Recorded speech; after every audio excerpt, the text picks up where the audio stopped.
Hello friends and welcome. We have an algebraic expression to simplify, and to simplify this we need to look for the common factors and factorize.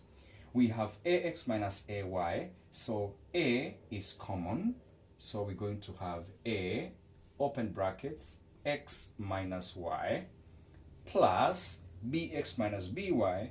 B is common in that expression to have x minus y divided by a plus b. All right, next we're going to have a plus b times x minus y, which is common, x minus y divided by a plus b. To simplify further, a plus b is common in the numerator and in the denominator, so we divide a plus b by a plus b, and we're going to remain with x minus y as the simplified form of that expression, and that will be the answer.